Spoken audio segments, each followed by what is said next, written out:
नमस्कार दोस्तों, सुप्रभातम। आप सबका हमारे YouTube चैनल सार्थक न्यूज़ पर हार्दिक स्वागत है। यदि आप हमारे चैनल पर नए हैं तो चैनल को सब्सक्राइब कर लीजिए और राजनीतिक डिबेट के लिए हमारे इस स्पेशल शो को जो देखते रहिए। मित्रों, याद रखिएगा कि ये आज हम पंजाब और उत्तर प्रदेश और मणिपुर विधानसभा चुनावों पर एक स्पेशल सर्वे लेकर के आए हैं। तो मैं एक एक करके एक एक प्रदेश का आप लोगों को अवलोकन करके बताऊंगा कि इस प्रदेश में क्या स्थिति है। सबसे पहले उत्तर प्रदेश में चढ़ावा चोरी एक प्रकरण बना हुआ है, जिसमें गाहे बगाहे किसी बीजेपी नेता के शामिल होने का इंतज़ार समाजवादी पार्टी कर रही है कि समाजवादी पार्टी का ये कहना है कि कोई बीजेपी नेता सम्मिलित बस दीजिए, बस उसके बाद तो फिर हम। लेकिन पूरे जांच के पश्चात इसमें भारतीय जनता पार्टी का कहीं भी कोई नाम नहीं है कि बीजेपी इसमें सम्मिलित हो। देखिए क्या होता है कि कोई जैसे मान लीजिए मंदिर बना, तो मंदिर के लिए एक ट्रस्ट बन गया, उसके कार्यों में किसी का हस्तक्षेप नहीं होता। मंदिर में क्या चढ़ावा आता है, क्या चीज़ होता है, वो उसका अपना मैटर है। जब मामला कुछ ऐसा हो जाता है जिसमें सरकार को हस्तक्षेप करना पड़ता है, जैसे कि SIT जांच इत्यादि का आदेश उन्होंने दिया है, तो तभी जाकर के वहाँ पे जांच इत्यादि का कार्य पूरा होता है। उसमें सरकार का सीधा हस्तक्षेप नहीं होता है। मंदिर वाले में आप शायद साउथ में चले जाइए, जितने मंदिर है सबके लिए वही चीज़ है। आप वैष्णो माता चले जाइए तो वहाँ पे साइन बोर्ड है, वो अपना देखता है सारी चीज़। कहने का मतलब ये है कि इन चीज़ों में अगर देखा जाए तो सरकारों का कोई हस्तक्षेप नहीं होता है कि मंदिर की प्रॉपर्टी में। इसी प्रकार से अगर वक्फ बोर्ड की बात करें, वक्फ बोर्ड पर जो इतनी ज़्यादा प्रॉपर्टी सरकारी भूमि पर कब्जा किया हुआ था, उसके बारे में हमारे नेताओं के मुंह से वचन नहीं निकलते। विशेष रूप से समाजवादी पार्टी के मुंह से तो बिल्कुल भी वचन नहीं निकलते। समाजवादी पार्टी को उस समय साफ सूंघ जाता है जिस समय वक्फ बोर्ड संपत्ति के भ्रष्टाचार की बात आती है और वहाँ पे मुंह बंद हो जाता है। समाजवादी पार्टी की जब सरकार थी तो उस समय मंदिरों के धन को लेकर के उसको कब्रिस्तान की बाउंड्री वाल बनवाने का कार्य किया जाता था, ऐसा मुख्यमंत्री जी का आरोप है। और अब ये राजनीतिक आरोप है कि वास्तविकता है, लेकिन ये मत भूलिए 2012 से 2017 के बीच किस तरीके का माहौल था जब अखिलेश यादव का शासनकाल था, उसमें कोई चीज़ छिपी नहीं है। और रही बात ये भी दोस्तों, मैं ये चीज़ स्पष्ट कर देना चाहता हूँ कि उत्तर प्रदेश के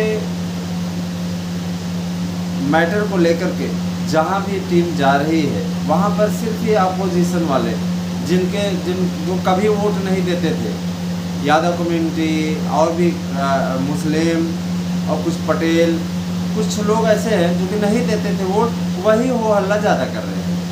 समझ रहे हैं ना? अब एक रणनीति के अंतर्गत कर रहे हैं। अखिलेश यादव को भी ये पता है कि अगर इस बार हम विधानसभा का चुनाव हारे तो हमारे पार्टी का अस्तित्व समाप्त हो जाएगा, जैसे ममता बनर्जी की पार्टी का अस्तित्व समाप्त हो गया। एक विधानसभा चुनाव के हार और उसके बाद समाप्त। तीसरी बार हार से इनके समर्थक पूरी तरीके से बिदक जाएंगे और ये पार्टी विभाजित हो जाके खंड खंड हो जाएगी, इसका अस्तित्व मिट जाएगा। तो ये चीज़ समाजवादी पार्टी के अध्यक्ष को अच्छी तरीके से मालूम, इसीलिए सनातन का चोला ओढ़ लिया इन्होंने और सनातन का चोला ओढ़ करके इस प्रकार के कार्य में ये विजयी हो गए। कोई दिक्कत नहीं है। मैं ये चीज़ स्पष्ट कर देना चाहता हूँ कि उत्तर प्रदेश में जब हम सर्वे की टीम हमारी गई तो उसने ये चीज़ स्पष्ट कर दिया।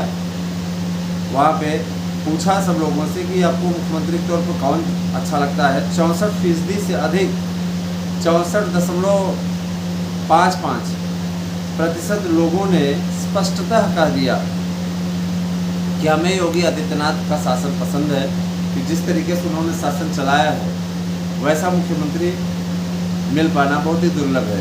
10 सालों में इन्होंने जिस तरीके से उत्तर प्रदेश को संभाला है, ये बहुत बड़ी चीज़ है। ठीक है। दूसरी बात, दूसरे नंबर पर अखिलेश यादव हैं, महज 20%। तो अखिलेश यादव से बहुत ज़्यादा लोगों का इम्पैक्ट नहीं, क्योंकि अखिलेश यादव का शासनकाल अब पूछा जा रहा है तो शासनकाल जब भी लोगों को याद आता है, लोग कह रहे हैं हम कहाँ उठते हैं, किस टाइप का शासन काल था। प्रतियोगियों के लिए देखिए योगी सरकार सारी खाली पदों पर भर्ती करने जा रही है, इसीलिए प्रतियोगियों की जो भी नाराज़गी रही उसको दूर करने का प्रयास हो रहा है। रही बात ये कि 69,000 मामले में जो मैटर में सारी चीज़ें आई, उस पर भी पटाक्षेप होने जा रहा है। दोस्तों, अखिलेश यादव के समय में तो इतना ज़्यादा पैसा, 4 अरब से ज़्यादा रुपया अभ्यर्थियों का खा लिया गया और वापस भी नहीं किया गया। 72,825 की भर्ती में एक अभ्यर्थी ने कितना धन खर्चा किया था, न पैसा मिला और न ही नौकरी।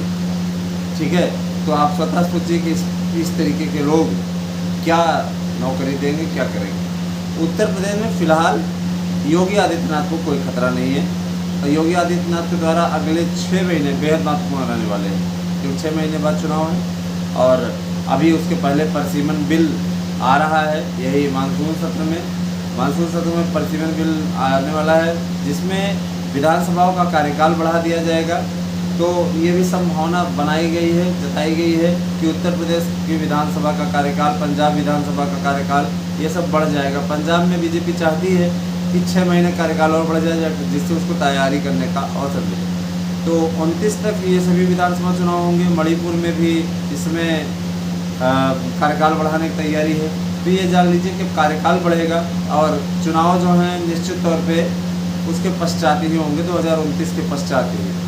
क्योंकि इस समय जो लोग, अब देखिए, चाहे जहाँ चले जाएं उससे कोई मतलब नहीं है। ये लोग चले जाएं, कोर्ट चले जाएं, चाहे जो चले जाएं, जब संसद द्वारा पारित चीज़ है तो उस पर कोई स्टे नहीं लगा सकता है, चाहे कोर्ट हो चाहे जो। संसद ने पास कर दिया, पास हो गया और इतने राज्य हैं उनमें 1-2 दिन में मानसून सत्र चल ही रहा है, पास हो जाएगा। तो बहुत कुछ परिदृश्य बदलने वाला है, एक आपके सामने आएगा। तो विधानसभाओं का कार्यकाल बढ़ने वाला है। फिलहाल ये अच्छी तरीके से जान लीजिए। उत्तर प्रदेश में फिलहाल योगी आदित्यनाथ को कोई खतरा नहीं है। योगी आदित्यनाथ अभी भी बदस्तूर उसी प्रकार की रैंकिंग में बने हुए हैं। रही बात चढ़ावा चोरी में, तो जनता ये मानती है कि चढ़ावा चोरी करने वाले मंदिर से संबद्ध हैं, मंदिर से जुड़े हुए लोग हैं। इसमें भाजपा का कोई लेना देना नहीं है, भाजपा का कोई नेता इन्वॉल्व नहीं है। फिर उनका वोट योगी आदित्यनाथ को जाता है, इसीलिए वो अखिलेश यादव के साथ जाने को तैयार नहीं है। उनको मालूम है कि चुनाव के पहले तक भले ही सभी बिरादरियों की बात करने वाले, सनातन हिंदू की बात करने वाले लोग हैं, चुनाव के पश्चात जब ये जीत के आएंगे तो मुस्लिम और यादव को ही ये प्रमुखता देंगे।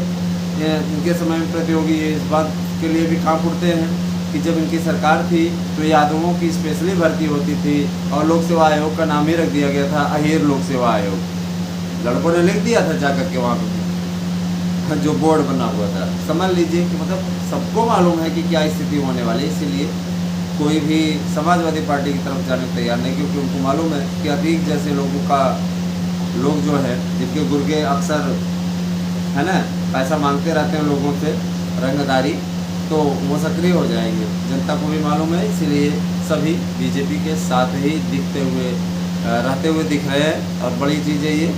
और मणिपुर, पंजाब, यहाँ पे बीजेपी माहौल बनाती दिख रही है। मणिपुर में बीजेपी की फिर से सरकार बनने के आसार हैं। वहीं आपका ये पंजाब में भारतीय जनता पार्टी बेस्ट करती हुई दिख रही है, इसीलिए कार्यकाल थोड़ा सा बढ़वाने की कोशिश में है। प्रतिमन बिल पास होते ही बहुत कुछ बदल जाएगा। बने रहे दोस्तों हमारे साथ में। कैसे लगे वीडियो कमेंट करके हमसे बताइए। धन्यवाद, आपसे दिल शुरू।